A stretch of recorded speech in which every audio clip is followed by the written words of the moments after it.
This episode of the Design Your Dream Home podcast is brought to you by Porcelanosa. With 30 showrooms in the United States and Canada, Porcelanosa is a luxury lifestyle brand that'll make your next project's dream into a reality. From a wide selection of tiles and mosaics to modern bathroom and kitchen cabinetry designs, Porcelanosa makes it easy to bring modern European design elements into your home. Visit porcelanosa-usa.com to learn more. You are listening to the Design Your Dream Home podcast with Doug and Steve. Doug and Steve are architects, and they're here to help you design your dream home. Good morning, David. Good morning, Stephen. How you doing? Great. Thanks for doing this. I'm sorry about the technical issues, but no worries. I'm sure they were on our end, so okay. My apologies. So you are our first landscape architect, and that is awesome. I'm really excited to have. We've had a lot of architects, we've had some interior designers, but we've not had any landscape architects. So this will be really a treat for us and for homeowners who are listening. So thank you. Well, yeah, I'm honored to be the first, and hopefully not the last, but I'm certainly honored. Okay, I'm going to read a little bio, just to give you a little listeners a background of who you are. Your name is David Young. You founded the Sarasota-based landscape firm called DWY, which are your initials, in 1999. Dedicated your career to create meaningful spaces that touch the lives of the people who encounter them. You believe it's important for people to reconnect with nature and consider landscape architecture the perfect platform for this to occur. So while our podcast is focused on residential, you do a lot of different work, residential certainly, but commercial, mixed use, parks, transportation, educational, cultural, everything to private estate gardens. So you've got quite a range of work. For today, probably we can focus on the residential, but just wanted to note that you do all sort of ranges and scales of work. You also have a passion for modern architecture. I know you're pretty versatile, but I think probably that's your, I don't know, the strength, but maybe it's a favorite thing for you. And I know some of your work in Sarasota with some beautiful houses that you've done, which is kind of how we found you. And finally, your desire is to create a design vocabulary that is in touch with the spirit of the architecture while in harmony with the site and the natural environment, which is something we all aspire to. So again, David Young, thank you very much. Excited to have you. Great. So that was the long-winded intro. Tell us about yourself. Tell us, how you got into landscape architecture, and tell us a little bit about your firm. Feel free to give us much background so we get to know who you are. Okay, absolutely. No, I'm happy to tell the story. It's kind of a bit of a beach bum growing up in Naples, Florida. So the South Florida environment being what it is, seems like that's where I would gravitate to, the beach, playing Frisbee and going down to the pier and fishing and what have you. So naturally that real estate then, I guess, is some of the more expensive real estate as well. Certainly in Naples and down in Port Royal. So it just kind of was one of those things where, by virtue of what I was doing at that time in my life as a teenager, going, visiting the beaches and sometimes spending all day down there, I was kind of witnessing or seeing these estate properties that were just gorgeous. I mean, looking down the coast of the Naples beach, and you would see just estate after estate after estate, coconut palms as far as the eye could see. And somehow that just kind of sunk into my soul, and I really loved that vision. And one day my mother said, "Dave, I think it's time for you to get off the beach and do something with your life." And so, graduated from high school, and interestingly enough, in Naples, as a result of the estates there, landscape architecture was a known profession, and actually written about in the paper. And I remember I'd read several articles that were well written. And so when my mother mentioned that I needed to get off the beach, she even said, you have an interest in drawing, you have kind of an interest in plants. Why don't you become a landscape architect? So it was just this kind of almost out of left field thing that was hit the spot, was perfect for me. And so, University of Florida was one of the few schools at that time that offered a program So that's how it all came about. But at the same time, I wasn't just on the beach all day doing nothing else. I was actually helping my mother. She had a plant rental company, plant leasing company. So I would go around in these really nice offices, real estate offices, law offices, through Naples and in the higher, kind of the glitzy areas, 3rd Street, 5th Avenue, and water the plants and take care of the plants. So it was almost mind-numbing work. You're really just watering plants essentially. And I could think about so many other things I wanted to do, but slowly I learned, one plant and then another plant and then another plant. And then I learned the attributes of those plants. And then I, became familiar with their needs and cultural, aspects of light and how much water they wanted. So they've always been an interest in drawing, and then this thing with plants came on just kind of naturally, and then so all that rolled into my interest in pursuing landscape architecture. So I was thinking, because it's amazing, but there are times where I need to define what an architect does. I think sometimes people get confused. They think that I'm a contractor, or will I build the house with my hand? It's sometimes we have to sort of explain. And some architects do other things, but in terms of architecture, we're designing buildings typically. What about you? If someone asks you, well, what do you do? What does a landscape architect do? What does David Young do as a landscape architect? Yeah, and we do, I think there is kind of this misunderstanding, and I do get that question a lot. And I'd wager to say that my parents may not know entirely, what it is that I do on a day-to-day. But yeah, I think, we do really what architects do, if I can just kind of use that as an analogy. Most architects that we work with, they're not out there banging the boards to build the house. The general contractor or subcontractors are doing that. But you've spent time designing something and then working with a landscape contractor to make sure that it gets implemented correctly to meet the design intent and the vision that the team has for it. So it's this, it's exactly what architects do for a home, we do for the exterior environment. And so we follow that path. We're not design build. I like to be able to hang my hat on design and focus on good design and not have trucks and shovels and a nursery and several crews that I've got to get going during any day. So we really like to focus on design and the details of that design. So I guess that's the best way that I can describe a landscape architect. If you Google it, you'll see that we're, there's some phrase that we're stewards of the land. So naturally we tend to be, not necessarily tree huggers, but we love trees. We love the environment. And I think that that's certainly the spirit that I found with most of my colleagues. We have a real high appreciation of the natural environment. So just maybe to circle back to the question, I think landscape architects practice perhaps at many different levels or different types of projects. We have a good range of projects in our office almost at any given time. But what we're really focused on doing is placemaking and really kind of shaping the environment that we hope to be able to draw you out into or have you pass through. And we think of the same things as an architect might that would be designing your house. We want there to be an experience. We want it to be memorable.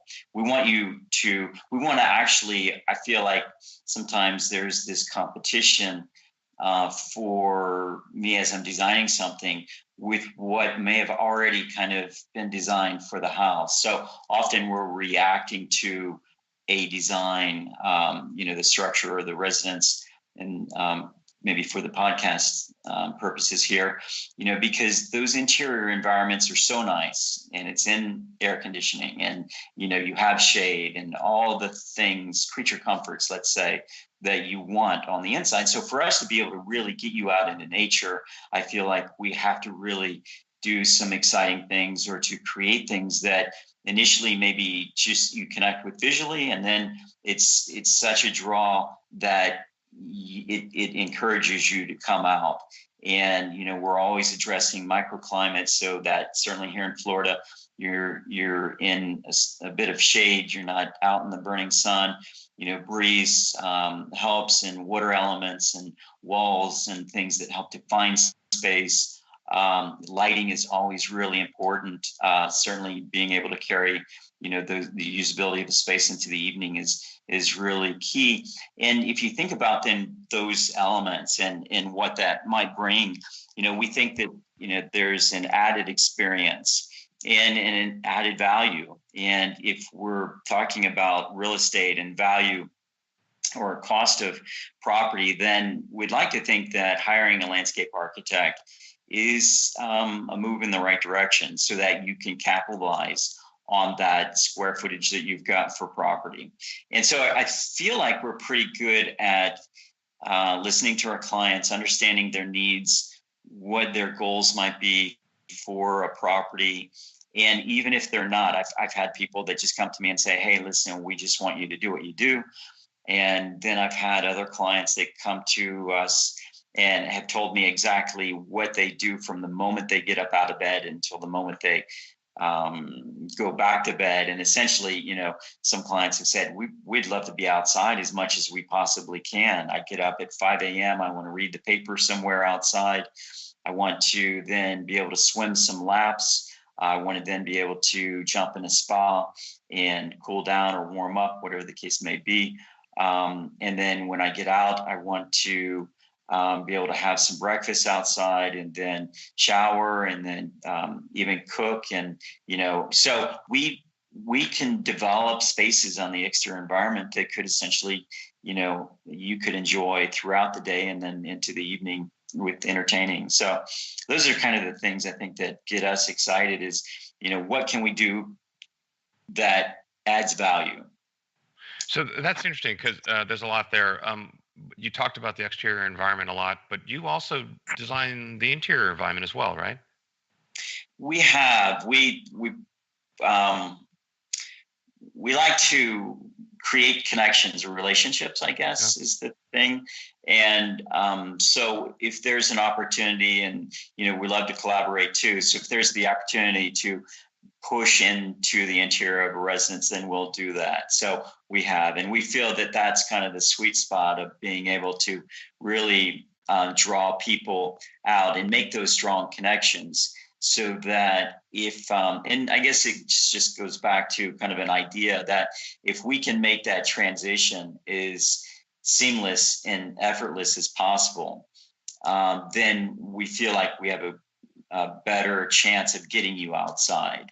So, and the other idea of, kind of carrying the inside to the outside, and often that's done through flooring materials. Here in Sarasota, we often use a shell top concrete or terrazzo-like product that's regional, really specific to Sarasota, from Sarasota School of Architecture days in the 50s. We can carry that, use that on the inside, hone very well for flooring, and then carry that outside, and it would not receive as much honing, so not be as slick, let's say, in the out of doors. So yeah. So how does it work as a let's say if I'm a homeowner, and let's say that I have an architect that's designing a house, do I then say, hey, I really should work with a landscape architect to help with the grounds and, well, maybe some of these interior, exterior ideas? Do I, as the homeowner, reach out to you, or is that the architect that sort of recommends that they work with you? How does it work? How does the sort of the team? How is the team assembled? Yeah, that's a good question. I think both ways, both scenarios, we've been engaged directly by clients, by the homeowner themselves, and then often we're referred by architects too, whom we've worked with in the past, let's say. So in Sarasota, where our office is, we're very fortunate to have many really good architects. I think Sarasota has a plethora of really good practicing architects here. So we've worked with many of them, and we do get referrals. And I think there is a level of confidence and trust maybe that comes in that vein, let's say. But then we have homeowners, for example. We've got several projects right now where people have purchased an existing house, and maybe it's aged a little bit, or they want to freshen things up a little bit, and they call us, and then it becomes a project for us, a commission. So yeah. So it's so I think that the analogy with architecture and construction, let's say, it's very good, because like you're a designer, I'm a designer. I don't literally go out to the field and build things, but sort of creating the vision, the documents to help create that. And then we're bringing on a builder, let's say, and you're the same. You're creating the design, you're bringing on a landscape contractor, and then you're executing the vision that you've created. So it's a good analogy, I think. And I guess I'm interested in the collaboration between the architect and the landscape architect. How do you work together to create a unified vision, let's say, or is it? How do you not make it so they're conflicting, or how do you work together so that both are happy and achieving the result that they're looking for? Yeah, that's a really good question. And I think something that we're very conscious and careful about. Let's say, so the first thing I'd like to say toward that question is just that we really, really like architecture. We love architecture. I'm crazy about modern architecture, and I probably follow more architects than I do landscape architects. But so I mention that only because that's one of the first things then that we do. We sit down and study the architecture, and then naturally the site. And those two things kind of inform what we do, along with the programming that the client might have, and then an understanding of their goals and vision for the property. And so then we start to, draw things out, let's say, extrapolate things, or, from the architecture. And one of my very first built commissions is one of my favorites, because the inspiration was kind of a Louis Barragan project down on Casey Key.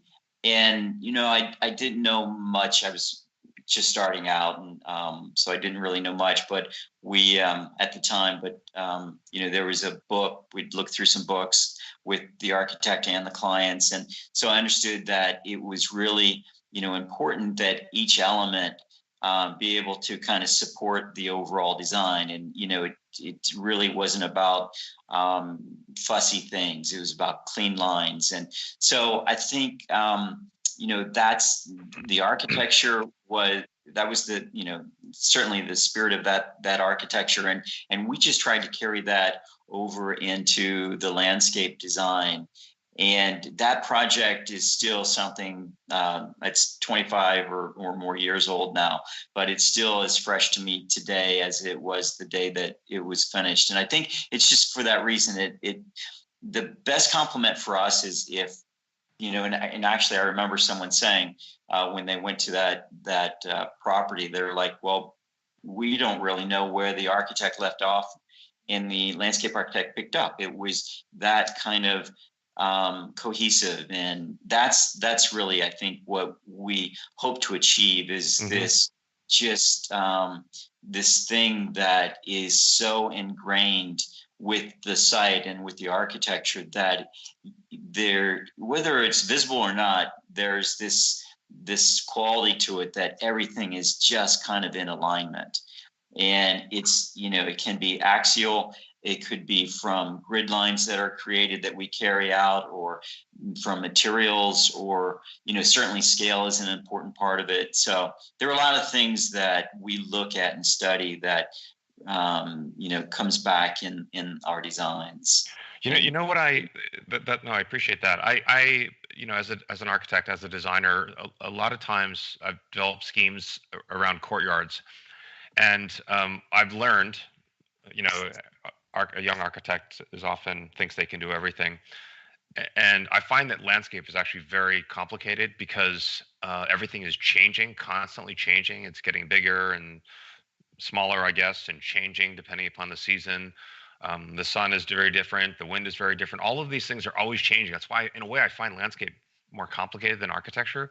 If I design a building, it's probably not going to change that much. I guess it'll weather a little bit, but it's not like every spring something else will happen, or it has to be choreographed in such a way that the shade trees will do what they're supposed to during the summer, let's say, or maybe leaves will fall and then admit the sun in the winter, or whatever. But I find it really complicated because everything is changing. So this is why I finally, I don't know, a while ago, but I said, every time I have this courtyard space, I need to bring in a good landscape architect and say, hey, this is kind of the overall vision, but you do what you have to do to make this work, because, we all want the same thing, but I know what I don't know. And over time, I realize I know less and less.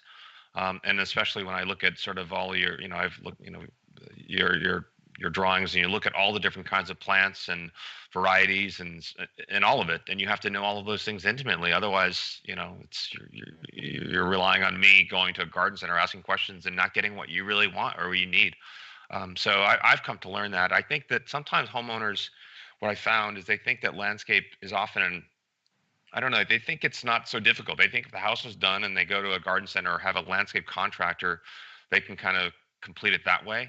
And I find that to be a huge mistake. It really does need, a landscape designer, architect talent to really kind of execute and fulfill the vision, and to make this a vibrant, kind of thriving place that's going to be great over time. And as I say, because the plants and trees, they're growing and changing, and I think it's to me it's so important to have a good landscape designer architect.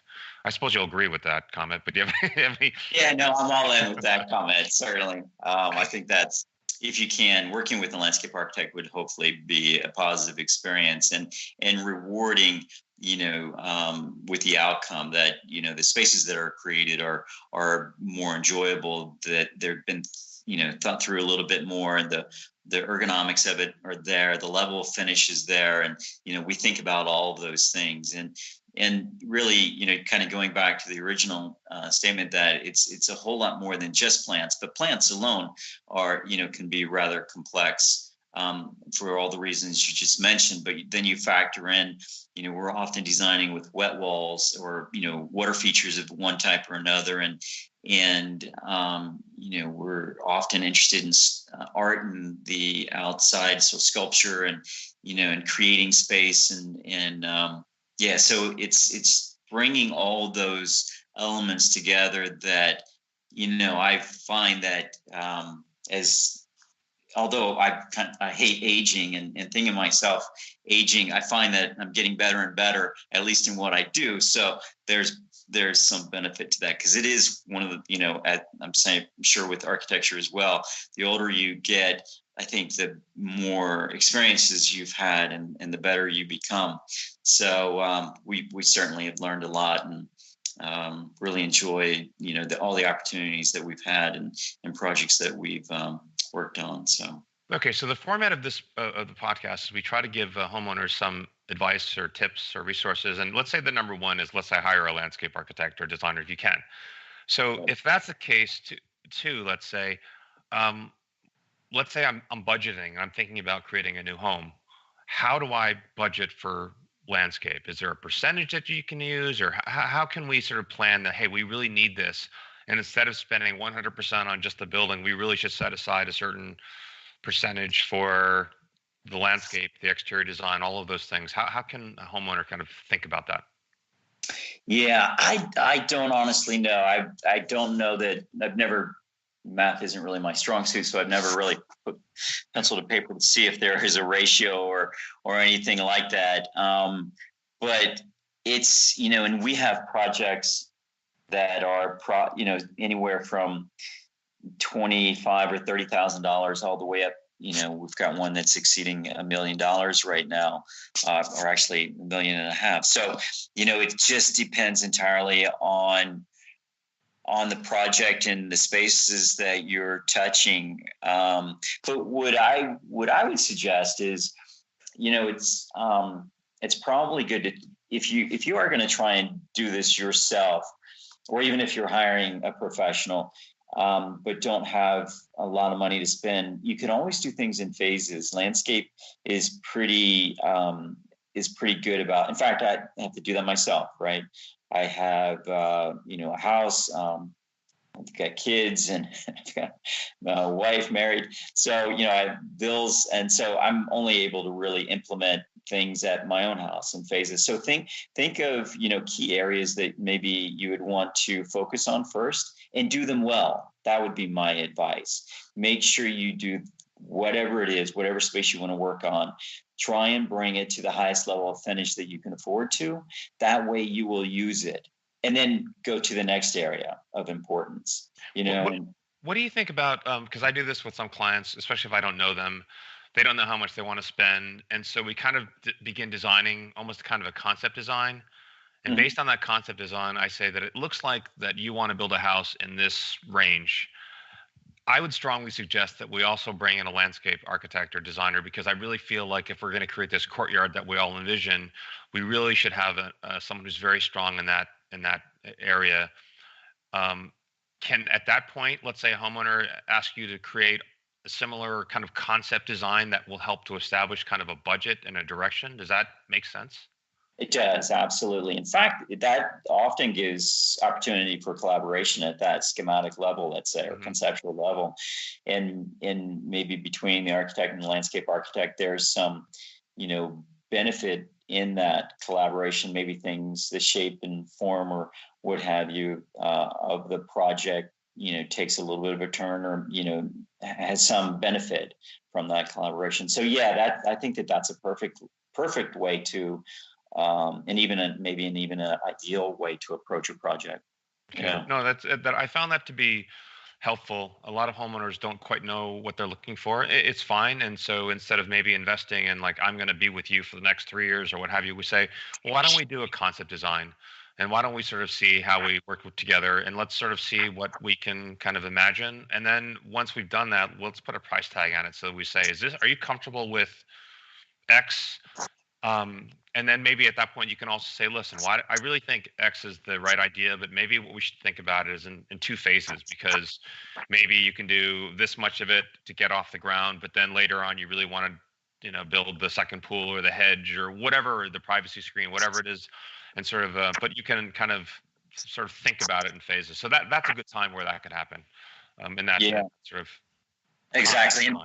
Something that you mentioned right there too, Stephen, about pools, that's naturally another thing that we focus on a lot in Florida is, the swimming pool, whether it's a lap pool or just some play pool, they're pretty sexy elements within the landscape. So we spend a lot of time designing those. So I just kind of wanted, maybe another piece of advice would be, make sure that pool environment is done well, and many of the pool contractors will have someone on staff that'll design that for you. And even, I've worked on so many renovations where the pool, once it's dug and built and shot and everything, it is what it is. It's not moving easily.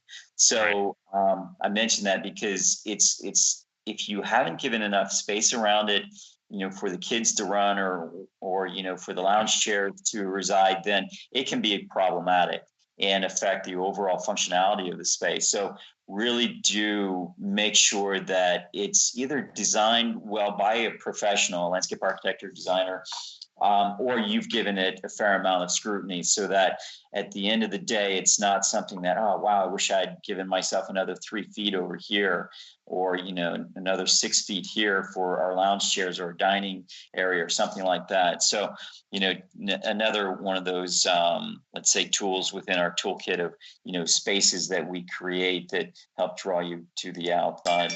It's good to reinforce this point, because maybe some will, I don't know, maybe think more narrowly and think that you're focused on, let's say, trees and plants, but you're working on hardscapes. That's the ground, retaining walls, privacy screens, pools, all sort of manner of pools, swimming pools, reflecting pools, all different sorts of things. So it's really the entire gamut of the exterior environment, right? That's kind of where you're working. It's not like you're limited to greenery.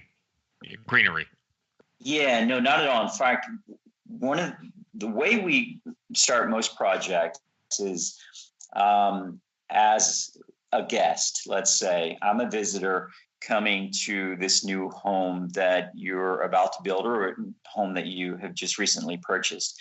And as a guest, I want to make sure that maybe I probably have an address that I'm going to have the street name and the house number. So if I'm coming there for the first time, there are certain cues and that will tell me that I'm either going to the right space or to the right place, or have found the right house. So it's usually from that, from that street edge, back a curb, where we're saying, by virtue of an address, on a mailbox often, hey, this is the house number I'm looking for. And then, allowing the visitor or the guest to come in through really almost intuitive circulation, driveway, motor court, what have you, so that there's really kind of a natural progression going from the public realm of the street to this more private realm of the house. And so we like for people to know that they've arrived at the right place, and B, that they're moving in the right direction or toward the front of the house, or where they're supposed to go to be welcomed in. So it's that sequence that's really important, not only so that they are comfortable with it, but that there's an experience to it.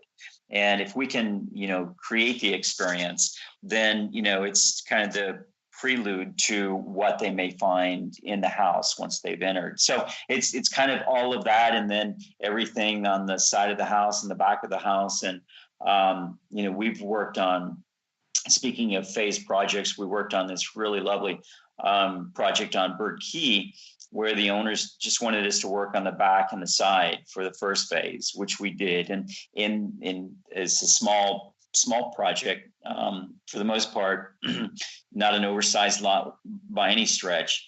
And we managed to work in then that kind of program that I had mentioned earlier, where we had a reading pavilion and a pergola and a wet wall, and that reading area was completely surrounded with water, and water trickled down the wet wall, so that there was this really nice ambient quality to it. And then a lap pool in the back, and the dining area back there too, and a grill and an outdoor shower. We put all of that within the backyard and side yard in the first phase of a project. So that's then what often occurs there. And then what I was just mentioning earlier about the arrival sequence, that became the second phase for that project, where we focused on how we get people to the front door and what that experience is like for them. No, that sounds amazing. Okay, so that's two tips. Let's say you have a third piece of advice, or maybe a resource or something, things you've been thinking about, or things that are trending, or something a homeowner might find interesting? Yeah, I think maybe in terms of,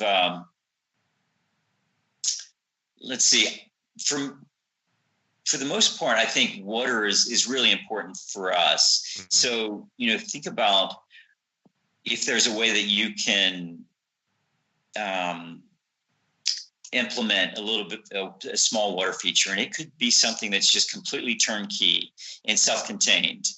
And I guess actually, now that I'm thinking about it, I've even seen them for people's offices inside. They're just, some of them are self-contained and so small, but it could be a low rim bowl with a recirculating boil of water that just has a trickle of white noise to it, and all the way through to something that's considerably more expensive and dynamic, like a basin with a wet wall behind it or something. Those are things that we really enjoy designing. But I think any element like that really adds a lot of value. And maybe in line with that, the other component that sometimes doesn't get enough consideration is lighting. If you can light those areas around a pool, or side yard, or whatever you might have, whatever space you might have to enjoy, that will allow you to spend more time out there. And usually, especially in Florida, that twilight and evening hours are, the most pleasant because things have cooled off a bit. So, we're often using things like string lights that we can, take from one tree to the next and create a little grid or some, staggering light component. And then, uplighting trees, downlighting from trees. All of that, I think, parlays into kind of a nice kind of experiential kind of quality for a space. Yeah, So, and beyond lighting, you also have landscape furniture, outdoor furniture. You're also involved in that selection and specification, correct?